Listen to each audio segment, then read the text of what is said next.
Kalau Anda pingin amalan yang satu kali dikerjakan semuanya bisa didapatkan, sekali mendayung 2-3 amal bisa terlampaui, ada satu rumus. Puasa. Puasa. Puasa. Dan kalimat puasa di Quran dibuka dengan kata iman. Quran surah kedua ayat 183. Posisi paling kiri sebelah atas. Ya ayyuhalladzina amanu kutiba alaikumus syiyam. Walaupun ini menunjuk pada Ramadan, lihat kaitannya dengan Rajab. Para ulama dulu, sahabat, tabi'in itu sudah membiasakan untuk mengerjakan puasa pada bulan-bulan al-haram. Jadi bukan cuma Rajab, Dzulqa'dah puasa, Dzulhijjah puasa, Al-Muharram puasa, Rajab puasa. Mereka mulai tingkatkan. Kenapa puasa? Saya akhiri, karena puasa ini satu-satunya amalan yang saat dikerjakan bisa mendatangkan amalan yang lain plus menutup maksiat. Menutup pintu maksiat. Anda tidak puasa, ketinggalan sholat fardu, perasaan biasa. Tapi kalau sedang puasa, ketinggalan sholat sunnah, nggak enak Anda. Anda tidak puasa, belum tentu bisa baca Al-Quran. Tapi saat Anda puasa, umumnya mau baca Quran. Anda tidak puasa, jalan, ada orang minta-minta, belum tentu diberi di hadapan mata. Anda puasa, nggak ada di depan mata, dicatat oleh Anda. Anak yatim ada di mana, fakir miskin di mana, silahkan cek. Bukankah saat Ramadan Anda melakukan itu? Puasa umumnya begitu. Makanya ketika Anda membiasakan puasa, amalan ini akan datang. Dan hebatnya, puasa satu-satunya amalan yang bisa menghambat maksiat. Mau bohong, Anda nggak akan lakukan, tahan-tahan tuh. Akhi, kemana kemarin? Saya cari-cari. Habis maghrib deh saya jawab. Habis maghrib tuh, Masya Allah. Habis maghrib lupa. Tahan sama dia. Umumnya nggak mau batal puasanya, dia tahan-tahan tuh. Ya, Masya Allah. Dicoba kerjakan, ya kerjakan. Ada tuntunannya, tapi tidak harus Anda menjadikan tuntunan berdasarkan hadis yang palsu. Ya, yang palsu, yang bukan cuma lemah, palsu. Banyak beredar di bulan Rajab itu hadis-hadis palsu. Khususnya tentang puasa. Siapa yang puasa sehari di bulan Rajab mendapatkan pahala sekian, 2 hari pahala sekian, 3 hari sekian, 1 pekan dibukakan pintu surga 7 pintu untuknya, 8 pekan 8 hari dibukakan, ditutup 8 pintu neraka darinya. Pernah dengar hadis ini? Masya Allah. Itu sih tidak palsu ya, tidak palsu yang itu, palsu banget. Ya, jadi mohon maaf, boleh puasa tapi jangan menyandarkan pada ketentuan yang tidak benar. Boleh besok silakan. Senin saya puasa, kan? Yang sudah biasa Senin, Kamis puasa. Ayyamul Bid sudah lewat, tambah puasa Daud, boleh gitu kan? Sehari puasa, sehari tidak, dan seterusnya. Nabi Daud juga luar biasa ya, ada pujian-pujian. Tapi jangan terapkan rumus misalnya dengan nama yang sama tapi salah praktikal. Oh, saya juga besok bukan cuman puasa Daud, salat Daud juga saya kerjakan, Masya Allah. Subuh salat, duhur tidak, asar salat, maghrib tidak, ada. Masya Allah. Nabi Daud juga salat dulu, ada salat Nabi Daud, tapi tidak seperti itu, lain ya. Zaman Nabi dulu salat, semua salat. Salat itu semua ibadah universal. Ya, semua salat. Nabi Zakaria salat Quran surah 3 ayat 38 39. Nabi Isa salat Quran surah 19 ayat ke-31.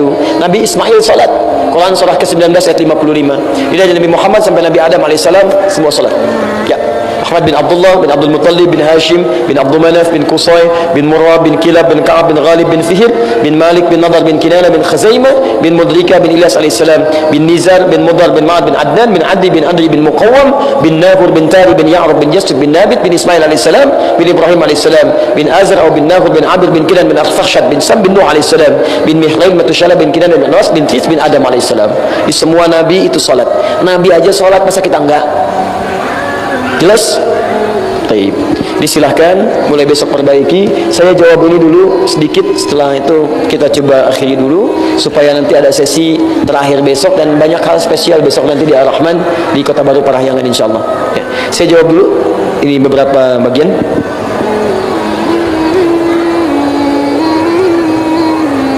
Assalamualaikum Pak Ustaz, wabarakatuh. Pinjam uang di bank atau koperasi ada yang bilang riba dan halal. Punten Pak Ustaz, mana yang benar? Baik, antum bisa lihat kalau sistemnya dibenarkan oleh agama halal. Kalau tidak dibenarkan ya haram hukumnya. Karena pinjam meminjam pun diatur dalam agama. Nabi aja pernah minjam, pernah minjam Nabi, bahkan sama orang Yahudi. Dan ketika ditagih kasarnya luar biasa, kan? Ya sampai Umar marah, kata Nabi biarkan aja, itu hak dia untuk menagih, berikan bagiannya. Di pinjam meminjam ada, utang piutang ada, ayatnya ada di Quran. Surah kedua dari ayat 280 sampai 282. Posisi paling kanan sebelah bawah sampai kiri atas sampai dengan bawah ada. Jadi kalau hukumnya diatur oleh agama sesuai dengan itu maka dibenarkan. Tapi kalau di dalamnya ada hukum-hukum yang melanggar agama seperti riba, kan? tidak diperkenankan, nggak boleh hukumnya. Bahkan ada ayat turun di situ, Quran surah kedua ayat 275 sampai 279. Hati-hati. Assalamualaikum warahmatullahi wabarakatuh. Bagaimana salat tahajud sekaligus membaca mushaf? Maksudnya mungkin salat sambil membaca mushaf. Ya, teman-teman, ini ada keringanan di sini.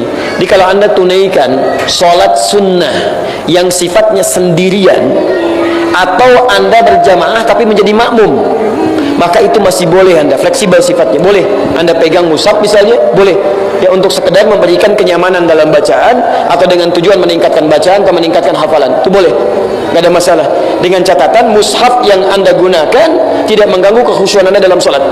Ya, Anda mau sholat mushafnya yang gede misalnya begini kan, pegang begini berat, pegang dua kan, mau ruku nyimpan lagi ya susah, cari halaman sulit, nah itu tidak diperkenankan. Termasuk jangan usahakan yang ada terjemahannya, yang mushaf bahasa Arab saja, bahasa Arab. Tapi kalau Anda menjadi imam posisinya dalam sholat berjamaah, Anda jangan gunakan itu, karena syarat menjadi imam itu hafal bacaannya. Kalau belum hafal jangan jadi imam. Awas, hati-hati, jadi bencana bagi makmum nanti. Lihat tuh, imamnya aja nyontek, apalagi kita. Masya Allah, ada aja yang begitu tuh. Masya Allah. Salahkah saya biar saya teringat kesalahan saya terhadap ibu, saya menangis. Tetapi ketika melihat sosok seorang bapak yang dulu menyakiti saya dan keluarga, saya marah dan menyimpan rasa dendam. Bagaimana sikap saya terhadap bapak yang mempunyai sifat buruk itu? Teman-teman, antum gak akan ada kalau gak ada bapak antum. Gak akan ada. Apa faedahnya Anda marah? Manusiawi Anda punya perasaan itu karena setan mendorong Anda untuk berbuat buruk. Ada nafsu di dalamnya. Marah itu kan bagian dari nafsu, sedangkan nafsu mengarahkan pada keburukan. Quran surah 12 ayat 53. Posisi paling kiri sebelah atas. Wa ma ubarri'u nafsi, saya enggak bisa menjadikan diri saya suci. Innan nafsa la'ammaratun bisu. Karena nafsu itu mengarahkan pada yang buruk. Tidak ada manusia yang sempurna, termasuk orang tua. Mungkin pernah berbuat salah dalam kehidupan, tapi sebaik-baiknya orang yang salah adalah bertobat. Maka tolong bantu ayah Anda untuk bertobat. Doakan beliau. Daripada Anda merespon dengan cara yang buruk, doakan. Ya, tabayyun dulu, tanyakan. Masya Allah, ayah yang lain pernah berbuat baik, kenapa ayah begini? Tapi cara masuknya dengan berdoa dulu, ya Allah lembutkan hatinya. Barangkali pahala Anda ada di situ. Pahala Anda ada di situ, ladangnya ada di situ. Doakan, respon dengan kebaikan, arahkan, mohonkan kepada Allah. Ya, bahkan Masya Allah indah sekali ayat di Quran itu, banyak ayat, apalagi kepada ibu. Kalau Anda sedang tidak suka dengan sikap orang tua, bahasa Qurannya isyaratnya, coba bayangkan kebaikan orang tua yang mungkin belum pernah Anda rasakan sebelum Anda tiba di dunia ini, bahkan saat Anda dilahirkan. Quran surah ke-31 ayat 14, bahkan sampai 15, posisi paling kiri sebelah atas. Wassaynal insana biwalidayhi hamalathu ummuhu wahnan ala wahnin. Ya, Masya Allah, kami wasiatkan pada manusia untuk berbuat baik kepada kedua orang tuanya. Kalau Anda sedang gak enak pada orang tua, misal pada ibu, coba bayangkan bagaimana ibu susahnya mengandung Anda. Masya Allah, ibu cuma 9 menit memberikan nasihat pada Anda, kesalnya luar biasa. Anda itu dibawa kemana-mana selama 9 bulan, gak pernah keluh kesah, dibawa terus, gak pernah disimpan. 9 bulan tuh kemana-mana, masak dibawa, tidur dibawa, miring kanan susah, miring kiri sulit, demi Anda Pak. Tiba-tiba ketika dilahirkan, baru 9 hari, Anda sudah begitu, 9 menit, sudah kasar sikapnya. Bukankah imam kita bacakan tadi, di sholat maghrib tadi, membacakan Quran surah 17, ayat 23 sampai 25, posisi paling kiri, pertengahan sampai ke bawah. Itu isyarat, teman. Ayo coba bangunkan. Daripada respon dengan keburukan, apa faedahnya? Ayah Anda menyakiti Anda, Anda balas dengan celaan, bukankah menyakiti juga? Jadi apa bedanya Anda dengan ayah Anda? Coba bantu ayah Anda menuju surganya, hilangkan keburukannya, doakan beliau. Mungkin di situ faedahnya. Ya, tidak dititipkan Anda menjadi anak ayah Anda kecuali mungkin kesolehannya Anda pada Anda. Bertakwalah kepada Allah Subhanahu wa taala. Apakah boleh menggulung celana saat sholat supaya tidak isbal? Boleh. Tapi akan lebih baik kalau Anda bikin saja langsung daripada banyak digulung, gitu kan? Itu aja persoalannya. Tapi isbal ini Anda harus teliti lagi. Jadi hadis-hadis tentang isbal ini itu ikhtilaf di kalangan ulama. Tapi sebanyak-banyak hadis yang tersimpulkan dalam 3 hal. 3 hal. Nanti kita bahas dalam fikih ikhtilaf. Ya, yang di KBP itu, ya. 3 hal. 1, hadis yang menunjuk kepada ketawaduan, rendah hati. Ya, karena di Arab itu dulu sampai sekarang, kalau ada orang yang menunjukkan kesombongan karena meningkat strata hidupnya, ya, baik dari hartanya ataupun kedudukannya, maka diantara cirinya kalau laki-laki dia gunakan pakaian yang cukup longgar ke bawah, musbil, melebihi batas mata kakinya. Ya, silakan Anda cek tuh, raja-raja apa-apa macam-macam, umumnya pakaiannya akan begitu.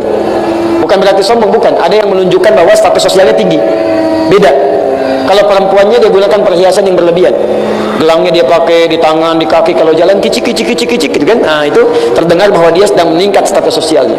Tiba-tiba Nabi sedang kumpul, lewat orang pamer, ingin menunjukkan diri bahwa saya sedang naik di status sosialnya. Kata Nabi keluar kalimat, orang yang pakaiannya melebihi batas mata kakinya tempatnya di neraka. Di neraka tempatnya. Abu Bakar itu terkejut karena pakaian beliau itu di bawah mata kaki. Fisiknya itu kurus, Pak. Ya seperti saya lah, gambaran begini, sering melorot gitu kan. Sering di bawah begitu. Nabi sebelumnya nggak pernah bicara begitu. Gara-gara kasus orang ini lewat, Nabi keluar kalimat begitu. Abu Bakar klarifikasi, ya Rasulullah, bagaimana saya ini? Saya sering melorot pergi di bawah mata kaki, bagaimana? Kata Nabi, kamu tidak. Di sampingnya ada Ibnu Umar, masih kecil, belum paham kalimat ini. Apakah ini bahasa kiasan, majasi, atau bahasa langsung hakikatnya? Kata Nabi, ya Ibnu Umar, hei Ibnu Umar, jangan sombong seperti orang memanjangkan pakaian di bawah mata kaki, seperti orang tadi lewat dengan sombongnya. Orang yang sombong seperti itu khaila, karena sombong, famaq'aduhu finnar, bermakna maka tempatnya di neraka. Maka ditafsirkan oleh kalangan ulama yang pertama, yang dimaksudkan isbal di sini adalah hadis untuk menjaga diri supaya tetap tampil tawadhu. Jadi kalau antum misalnya celananya tidak isbal, sombong juga, neraka juga tempatnya. Sama saja. Kadang-kadang kan yang repot, celananya nggak isbal, mulutnya isbal. Begitu lewat, lihat tuh, gulung, kayak nggak ada gunting aja di rumahnya. Tuh antum tuh neraka juga tuh. Hati-hati. Ya. Yang kedua, isbal itu menunjuk juga pada kehati-hatian dalam ibadah. Hati-hatian.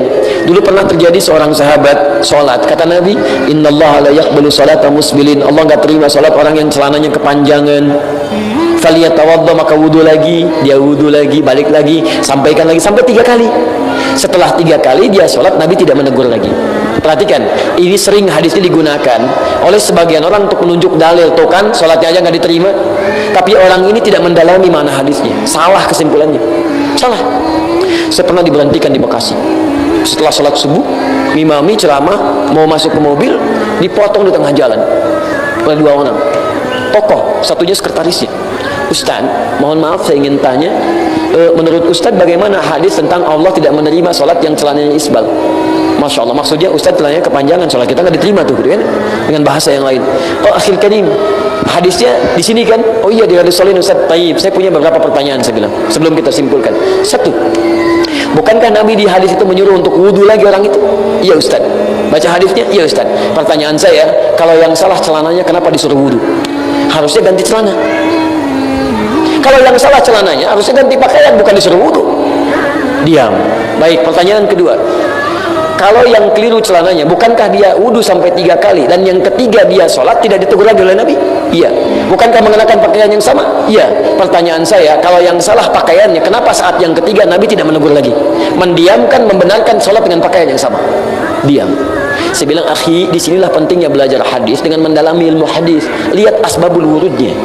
Ternyata ketika dicek di asbabul wurud, dia wudu, dia lihat belum sadar. Pada yang ketiga dia sadar. Dia lihat ternyata ketika pakaiannya kepanjangan, saat mengusap, membasuh bagian kakinya, ada yang tidak terbasuh dengan sempurna, ketutup oleh bagian pakaian tadi.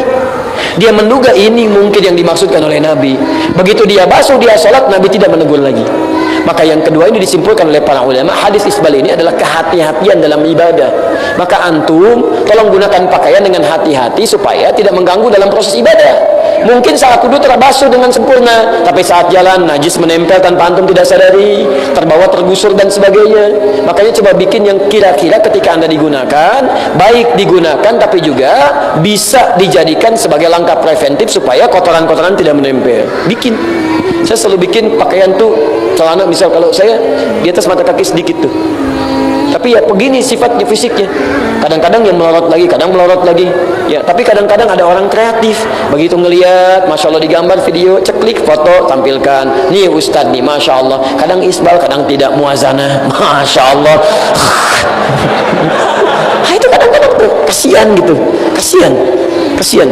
Hidupnya masih sempat, menurut saya itu sempat-sempatnya ngeliatin video, masya Allah, untuk cari kesalahan sekian menit kesekian ada salah keluarin, la haula wala quwata illa billah. Ya alhamdulillah gitu kan, masih ada perhatian. Alhamdulillah, kalau benar kan kita koreksi, maaf saya salah di sini, tolong tinggalkan pendapat saya, yang benar yang ini kerjakan, nggak ada masalah di situ ya. Tapi ya harus juga ditempuh dengan cara yang benar supaya jadi baik di situ. Yang ketiga teman-teman, itu hadis-hadis terkait dengan keindahan dalam berpakaian, kepantasan. Innallaha jamilun yuhibbul jamal. Karena itu di zaman Nabi sekalipun ada yang isbal, ada yang tidak, itu Masya Allah penampilannya itu sesuai dengan asas kepantasan. Jadi jangan sampai Anda, saya ingin menjaga supaya tidak isbal, Masya Allah besok ke kantor pakai dasi, pakai jas, Masya Allah pakai kemeja, begitu celana ngatungnya luar biasa ke atas, gitu kan gak enak dipandang juga, gitu kan.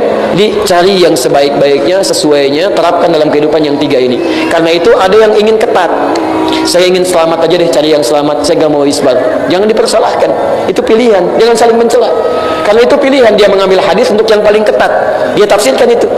Tapi juga jangan mencela orang yang barangkali ya menurut dia pantasnya dia tidak isbal, dia isbal misalnya, jangan dicela juga. Dan dia Masya Allah ketika mau sholat dia bersihkan, dia gulung supaya nyaman. Nggak usah saling mencela. Dan celaan itu justru yang mengantarkan Anda ke dalam neraka. Masya Allah lewat, di tempat antum ada banjir juga? Enggak, kok ngatung? Gitu ya? Nggak usah lah yang seperti itu, nggak ada kerjaan, nggak ada kerjaan. Cukup ya, cukup dulu ya. Halo? Ya nanti kebanyakan malah kita susah beramal, gitu kan. Jadi kita cukupkan dulu. Ini saya simpan, mudah-mudahan nanti bisa dikumpulkan. Nanti staf kami merangkum ini, dituliskan kembali ya. Jadi ini pertanyaan-pertanyaan ini teman-teman, kita punya sesi namanya Quran Sunnah Solution setiap Kamis malam Jumat langsung dari Bekasi. Nah ini pertanyaan-pertanyaan yang dijawab, kadang masuk interaktif, kadang yang seperti ini dikumpulkan oleh staf kami, nanti disatukan jadi satu, begitu malam itu kita jawab. Jadi ini bukan pertanyaan yang disiapkan, karena sebagian mungkin yang menduga itu si Ustadz nyiapin, begitu disiapin cari di indeks ya, di indeks ini jawab dulu. Enggak, kita nggak ada yang seperti itu, begitu datang kita jawab. Kalau nggak ada ngapain ngumpulin masalah, gitu kan. Ya teman-teman sekalian, ini yang bisa kami sampaikan.